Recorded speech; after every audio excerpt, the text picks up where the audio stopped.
Hello everyone and welcome to Masii's Corner. If you're new here, welcome. I hope you're here to stay. If you're a returning subscriber, welcome back. In today's video, I'll be upcycling a friend's dress into a top. So this dress, I think this dress is absolutely gorgeous. When I was putting it on to take pictures and take measurements and whatnot, I absolutely fell in love with the dress. But the reason she wanted the dress sort of cut is because it was bought online, so obviously you can't fit it on beforehand, and on top of that the dress was very tight at the bottom. So yes, it fit, but walking was a struggle, you know. I also experienced that when I put it on, so I understood. So basically, instead of just giving the dress away or throwing it away or whatever, she decided to make it into a top. I think it's really pretty, even as a top, even just leaving like the top part of the dress on. I think it's really pretty. So yeah, that's what we're going to be doing today. This one was pretty tricky to do, I won't lie, because this dress has sort of this lacy kind of floral lace pattern in the front, and then there's a lining at the back, quite a thickish lining. So I had to sort of find my way around that, you know. Alright, so I hope you enjoy the video and let's get into it. Here's a quick before of the dress. I really love it, but yeah, it needed to be cut. Okay, so here I'm standing in front of the mirror. There's a mirror in front of me, and I'm basically trying to decide how long I want the dress. The aim was to make a marking so that I know where I'm going to cut the fabric. So I put a pin where I want to cut it there. So as per my measurements, the dress would need to be cut over there where the pencil is. But obviously it's on top of the zip, so that would be problematic. So I decided to cut it below the zip. So I'm using my ruler and a pen to draw a line, the line on which I'm going to cut. So I measured a few centimeters below the edge of the zip. In retrospect, it would have been great to have a little bit more working room there. But while I was doing this looked like more than enough space to create a seam there. But 1 or 2 centimeters would have been better. Okay, now I'm just shaking the fabric a little, trying to line it up as best as I could, because this fabric, there's 2 fabrics basically working there, so yeah.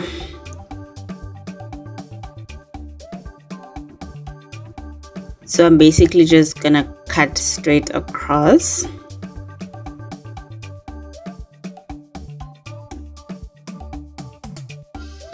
When it comes to cutting, my mother has drilled it into my head that you need to cut until the scissor closes and then move on. So that's what I do every time I cut, and really it's helpful in maintaining a straight line. So there's a little tip for you: just cut the way I'm cutting right now. Make sure you cut till the end of the scissors.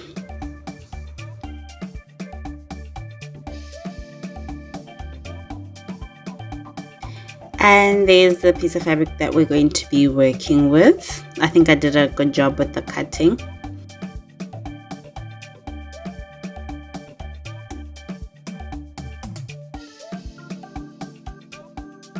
So at this point, I need to separate the seams of the dress in order to create the hem.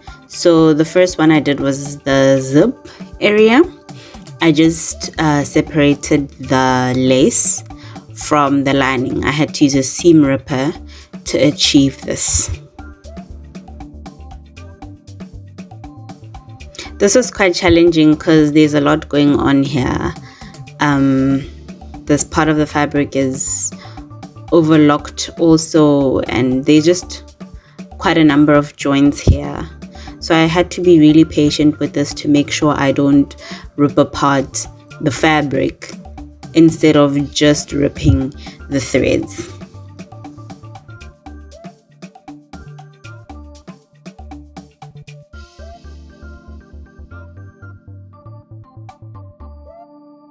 Okay, so now I already ripped apart that seam on the side of the top. So now I have to separate the lining from the lace. I already did it on that one side here. I already seam ripped that. So now I need to do that to the front of the top. I've gone around pinning the lace and the lining together.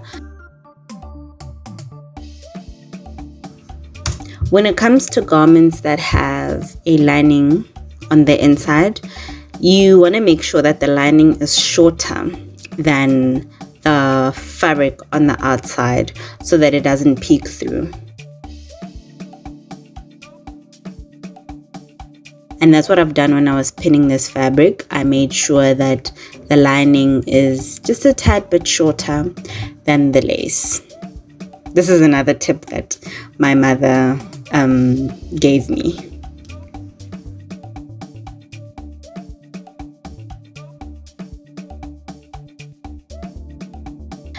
So here's the result of my first attempt.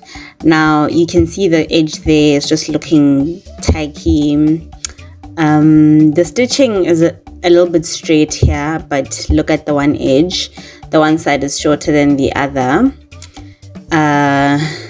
There's even a disjointed piece there. It's just a mess. Okay, so I had to go and redo this, which meant ripping apart all of those stitches. It took a while. These stitches are really tiny. I set the machine to do smaller than usual stitches because the thread and the fabric didn't really match in color, so I didn't want it to be too obvious. So what happened was, when I was sewing the hem, I placed the lining on top. So I had more control of the lining than I had of the lace, which was an incorrect way of going about it because we want the lace side. So here it is pinned together. I made sure to pin those seams on the side so that they're the same length to avoid what happened before.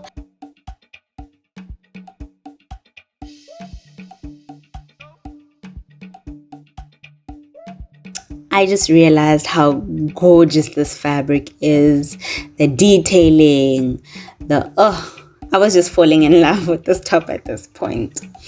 So basically, on the second time around, I had to make sure that I put the lace on top so that I can line up the lace with the foot of the machine so that I can have as straight a stitch as I can. The lining is going to move around at the bottom, but that's not a concern of mine because we want the outside of the top to look perfect.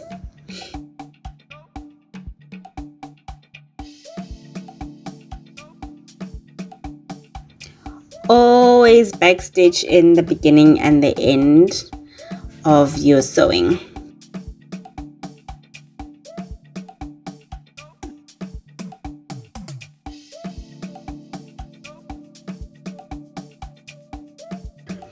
And here's the final product.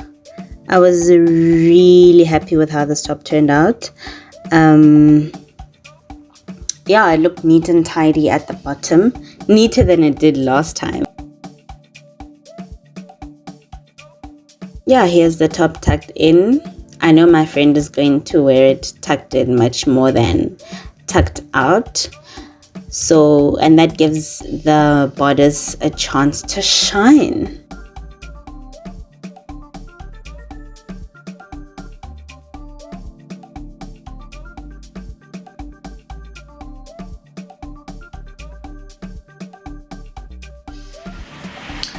Okay, and that is it.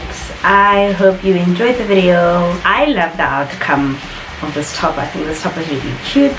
So I would say this project was a success and a learning curve as well. I think I learned a thing or two about working with lining of a fabric. So yeah, I'm glad about that, and I'm happy with how the project turned out. I hope you enjoyed this video. Please subscribe to my channel, hit the like button, and leave a comment down below. And I will see you next time. Bye.